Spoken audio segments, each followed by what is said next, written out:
This has to be the craziest needle ice that I have ever seen in my life. I want to discuss today a fantastic use case that I stumbled upon online for HF radio being applied to a grid down backup communications emergency. Now, I think there's a lot of wonderful channels on YouTube here that teach you how to set up HF and how to use HF, but not a lot of them really discuss a solid use case for how this might be applied to an emergency. And in fact, most actual professional emergency responders will go their entire careers without even knowing what HF is. So it's a tool. It's a tool that has a specific purpose. We should talk about those purposes though. So I subscribe to the JSA callgroups.io board, and on that board is a fellow named Pierre. His call sign's FK8IH. And so Pierre made a post on December 26th of 2024, and he tells an interesting story. He says, since May 13, I have experienced a dramatic civil war in New Caledonia. Internet and the telephone have been cut several times. JS8 was my only way to communicate with the outside world. And I did it using QRP transceivers, namely a Hermes Light 2 and QRP Labs QDX. I succeeded to be heard at nearly 10,000 miles east coast of the USA. And I realized some nice QSOs with OMs in Australia and Hawaii on frequencies between 20 meter and 10 meter bands. The VK2 OMs knew my situation and were ready to help and relay messages if necessary. I actually think JS8 is a great mode, allowing QRP contacts in an emergency. When I say contacts, I don't mean automatic exchange of reports like with JT8. I mean real conversation. I just hope JS8 will be more active. 73 Pierre. So what's Pierre talking about here? Well, New Caledonia is a French territory consisting of a collection of islands off the east coast of Australia with a landmass roughly similar to New Jersey. And they have a pretty tumultuous history. I can't claim to begin to understand all the nuance of everything that went into the 2024 conflict. So I'm not going to comment on the politics, but I do want to listen and learn from Pierre's experience here and see what we can pick up and how we might apply this to situations that involve domestic unrest a little bit closer to home. Now, I'm pretty sure Pierre's first language here isn't English, although he is very kind in writing to us in English. If I mess something up, I truly apologize. I mean no disrespect. I'm going to do my very best here. So, on May 14, 2024, Pierre introduces the conflict to us. He says, we are entering here a situation of civil war.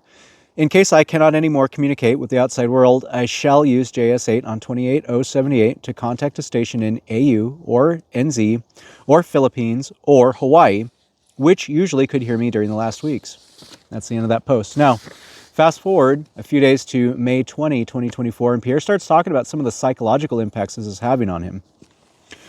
Still safe, but as I still have internet connection, I don't have the courage to install my antenna and connect my station. It's absolute chaos here, and I think that sounds completely understandable.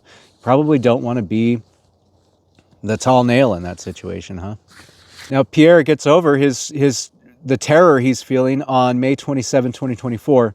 For the first time in several weeks, I attempted to broadcast on 28078 today. I lacked courage until then. While erecting my antenna, I broke it. No luck. I have now a bad SWR on 10 meter and it doesn't work. It won't be easy to repair because more than 80% of the economy is destroyed here. Stores, suppliers looted and burned. It's desperate. Far more than 2 weeks I've been living locked up, sheltered in my apartment, and no commercial flights to escape. Maybe tomorrow I'll give it another try with my other antenna and Alex loop if I have the courage. Pierre. Well, Pierre did have the courage because he reports back later that same day. He writes, VK1HAM, what a pleasure to have exchanged a few words today. A great comfort. So in this situation, Pierre did have some internet, but he had been describing that the internet had been getting cut. Things have been not stable with the infrastructure. And so just knowing that he had that backup line of communication with the outside world if the internet got cut again was a great psychological comfort to him. Now, I read in trying to research more about this conflict that the French government did go and pluck some people off of those islands and evacuate them from that conflict zone. And so I think having that connection with the outside world that can't be cut, nobody can cut that or take it away from him, I guess, unless they, rip down his antenna or whatever, but nobody can take HF radio away from him. So if he did need to call for help for extraction, some sort of exfil from this conflict zone, maybe he can reach somebody who can then reach somebody in a consulate, or he can email the consulate. I don't know exactly, but I just know from his perspective, it sounds like here that it was a tremendous comfort having that line of communication in the outside world. Now, VK1HAM, I believe his name is Matt. He also has a call sign VK1MF. He replied to him. He said, "Thanks, Pierre. Yes, nice strong signal, turbo to turbo, and plus VESNR at times. If I'm not in the shack, I'm nearby. I'm interested how long the path is open, so leave your station heart beating if you can, or check manually from time to time. There are other VKs, ZLs, and JAs on 10 meter through the day, and NA has been good recently too." I'm not entirely certain about all of these abbreviations, so let me know what you think that is. At NA, I'm not even terribly certain, but I'm interested to learn. Pierre writes back, "I was only heard by you and one station in Hawaii. I'll have to SK for now." Now, Pierre did not mean the type of silent key that we, as we use it today, because he came back in August of 2024 and let us know that he lived through it. So Pierre writes, "Since May 13, 2024, I have lived for 2.5 months in a territory in a state of civil war, New Caledonia in the Southwest Pacific. I faced 1 telephone failure and 2 internet failures, one of them due to a massive cyber attack from probably Azerbaijan. 2, by the destruction of an optic fiber concentrator. It was impossible to leave the territory, the airport being closed at the beginning, then partially open, and obviously the seaports were not possible. Well, I was trapped inside less than a 5-mile perimeter. In order to maintain contact with the outside world, I decided to use my QRP station, a Hermes Light 2, with an end-fed half-wave antenna hanging from my 4th floor balcony, giving around 5 to 6 watt in the air.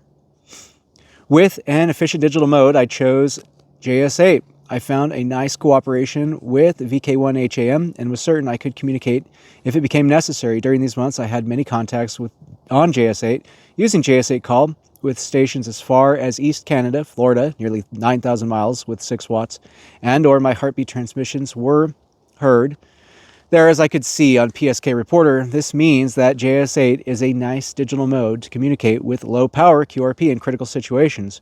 When you just look at these silly transmissions with FT8, which prove that QRP can work, but which transmit nothing except reports, you can imagine that if these OMs were using JS8, we could chat a lot and communicate. Fortunately, after 2.5 months, Qantas let me leave this hell, and I'm now out and safe." 73 Pierre.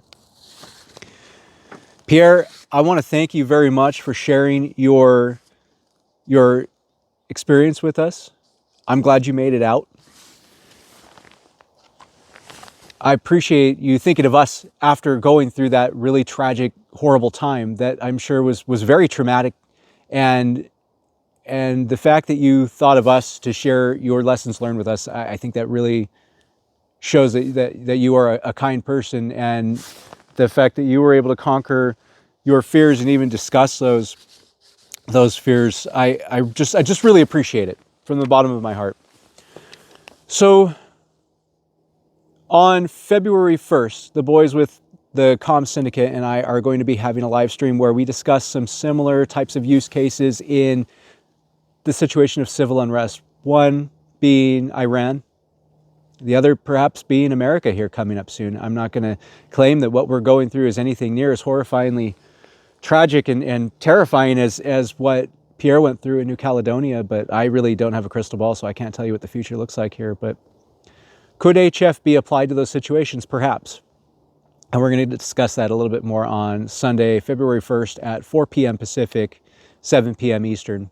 Another use case for HF as a backup mode of communication in a major grid down disaster comes to us from Caleb Nelson of the PrepCom channel. He did an interview years ago, but he recently posted it again, with a fellow who had the opportunity to help a lot of people out by deploying his HF radio skills in Hurricane Katrina.